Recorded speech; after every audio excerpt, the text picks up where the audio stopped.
Hello everyone, I'm Dhatri Parma. And today's my topic of presentation is postcolonialism and the Anthropocene towards sustainable solution. Imagine you are waking up in the morning and you found yourself off the floor.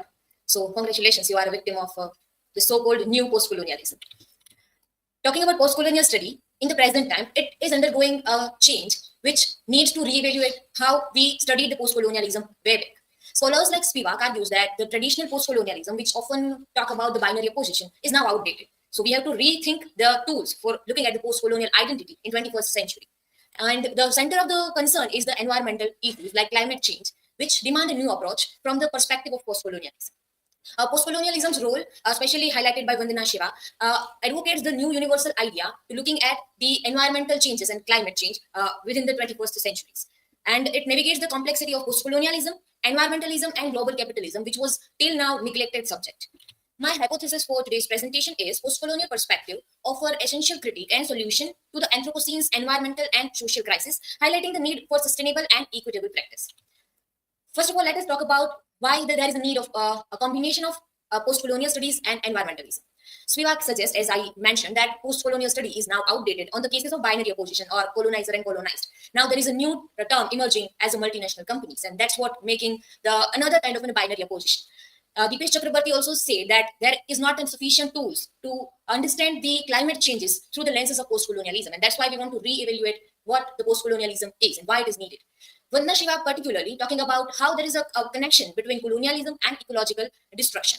She said that by making nature feminine, we are ready to exploit. So taking a patriarchal approach, exploiting the nature is a new way. And that's what there is making the connection between post-colonialism and environmentalism.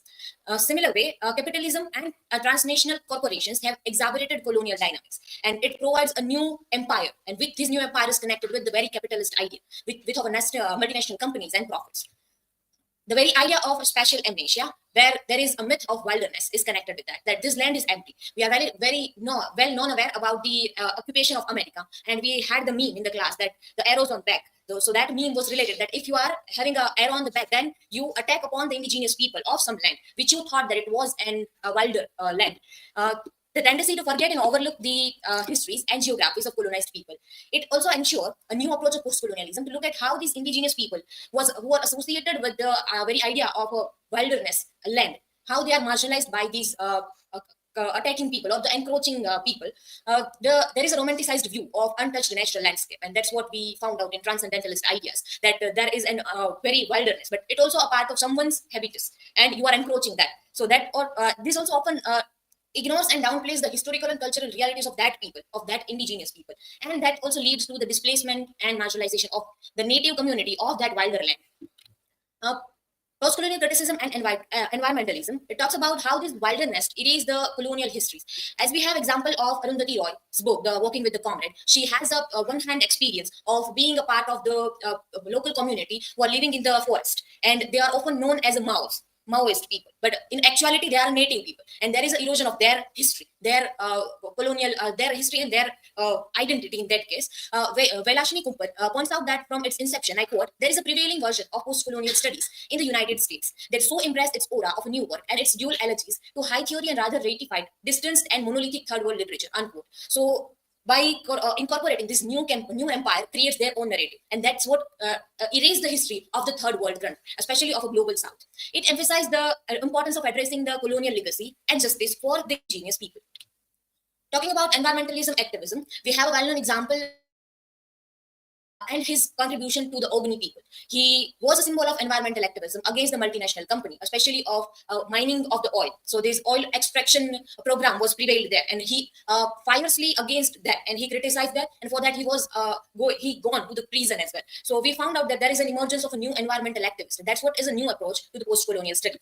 And there is one villain in this is the multinational companies who works on the very idea of making a profit and ignoring the very idea of workers or having their needs. That all are misused. And another we can say side of this is that it exploits the natural resources within the planet. It understands that Earth is for the exploitation by making it feminine.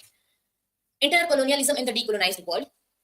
indigenous people and environmental justice are two sides of one coin, and often they were neglected on the basis of having a natural landscape. If we are talking about the case study, then we had Narmada Bachao Andolan, a movement against the construction of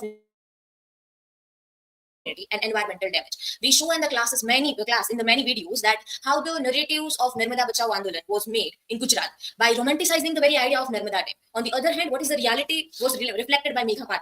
And she reflected that how the people of Madhya Pradesh were displaced, were marginalized, were facing problem, and they have to move away from the native land. So the another side of the what we can say the multinational company or the growth should be looked through the post-colonial lens. Mining and resources extraction, especially in central India, global south is especially known for its rich resources in nature, and that's what attracts the first world countries, and that's what even leads to the displacement of a large number of people as well. Primitive accumulation, that is an ongoing process which works on the idea of wealth, and that is also connected with very few people which are getting profit, and a large number of people are not getting profit from that the working of these companies, so they are being a victim of this process. And there's an encroachment of the commons, the Marx idea that we are losing commons nowadays. So every public properties are now being privatized, and that's what even leads to the erosion of a common, with the erosion of common people as well. The indigenous people, their own land were encroached by the multinational companies. Primitive accumulation, this process of disposing people of their land and resource, even they disposed from their basic rights of their land, and the place they got in return was a very kind of a very weird, that they are not even, they're large families and they are giving a very small place to live, and even the government is not thinking about how they will look after their cattle and all, because they were native people, they are living a very nativized life, so that was totally ignored, so their basic rights were also ignored in this case. This quote reflects, I quote, capital impelled to appropriate productive forces for purpose of exploitation ransackes the whole world. It procures its means of production from all corners of the earth, seizing them if necessary by force from all the level of civilization and all forms of society, unquote. So first they try to encroach them with the money, but if they are not able to do that, they will by force encroaching the land, encroaching the earth, especially the global south. Luxembourg's contribution is that this capitalism is reliance on a non-capitalist social formation for its survival and growth. As P. Sainath points out, that there is a new saint in the this 21st century, saint growth, saint choice. So that is the saint which is a very capitalist saint, and that capitalist saints are related to they are working on the non-capitalist idea. They are using natural resources. They are using native peoples. So that are they have to combine with that, and they are taking that at very low wages and avoiding their basic rights as well. If we talk about their global implication, then it involves force, as I said. It also involves fraud, and we found out that there are few people are able to even change the rules, change the constitution as well. So by doing fraud, they can encroach the land of the people, and exploitation is there, of course. And the global south is vulnerable in this case because it has a high natural resources, which first world countries lacks, and that's why they time and again look to the global south, and they are putting their companies in the second world countries, using the third world countries workers, and giving them low wages. So they are making profit on the second world country or using the third world countries workers. So this is a kind of a new empire emerges, and that also emerges as a, we have to look critically through this situation. If we talk about the accumulation of disposition and neoliberal development, then there is a neoliberal policies called as a privatization of a public resources, and that's it is happening nowadays a lot. We can see the land in and around even Bhavnagar are taken by the private,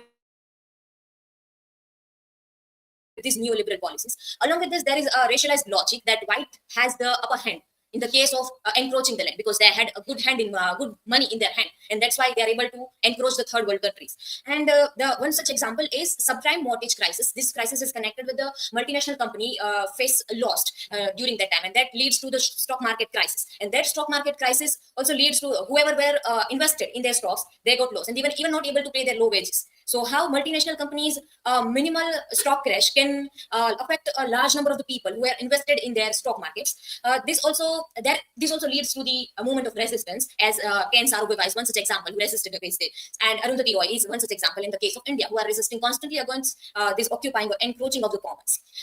New universalism and the Anthropocene.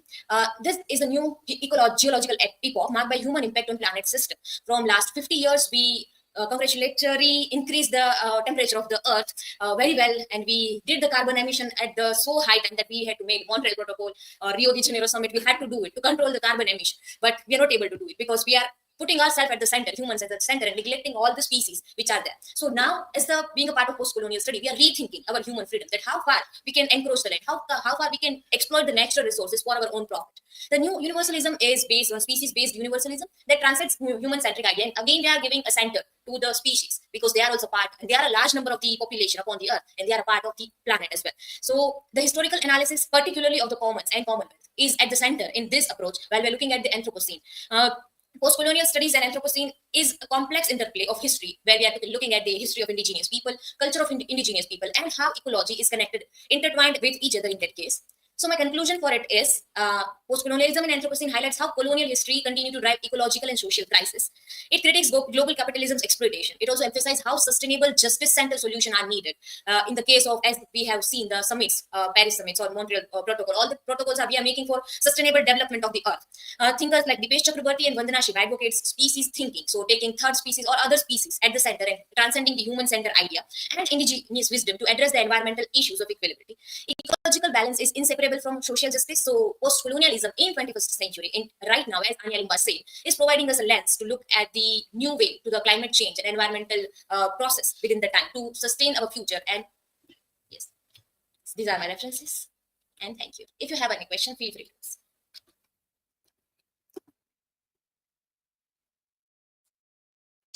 So Dhanvi, my question is for you, that can you provide any another examples of how post-colonial environmental movements have successfully influenced local or global environmental policies? Okay. Anya Lumba suggested that we need to look at, even the Vandana Shiva and Dipesh Chakrabarti suggested that we have to look at the idea of post-colonialism with a different lens in the 21st century. So we are looking through the post-colonial lens. However, there is not a particular presence of post-colonial environmental movement. We are looking at through the lens of the post-colonialism. Talking about the environmental movements that I highlighted, as Ken Saroveva was there. Another example is, of course, of Arundhati Roy, which is still going on. She is taking one-hand experience and living with these indigenous people and writing down their experience of that. So that also leads to the another narrative which is needed to look at the people by we are portraying them, especially in the case of Seven Sisters and southern part of the India, we are portraying them as a Maoist people. So Arundhati Roy is living with them and writing down their history. So we are getting another view. So that leads to even the changing of the perception of the people regarding the how they are Maoist people are portrayed. If we're talking about the policies, if how it affected any policies. So as I mentioned, that the protocols which were made from the 20th century ending and the 21st century beginning, like the Montreal Protocol, Rio de Janeiro Summit, Paris Summit, all are made for the looking at the climate change, how it is happening, and how carbon emission is leading to the temperature growth of the earth, and why there is necessary to control the carbon emission. So these all policies are looking through that lens. So these policies are one such example that can successfully be a part of our making of the day-to-day life. Yes.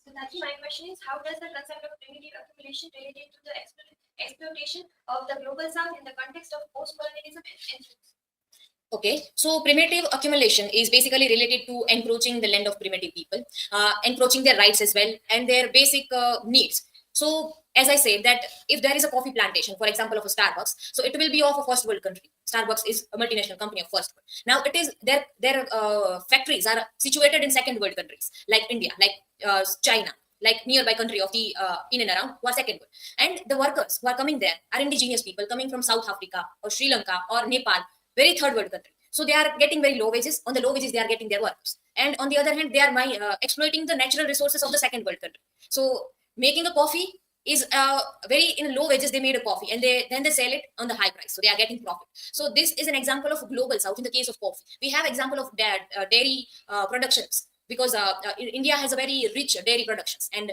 this dairy production also leads to it is connected with global south. We are also giving to other countries as well. We are making a large number of milk products and we are selling that to other people as well. So these are also related to the exploitation of natural resources, which is scatters of India, to giving it to the outside.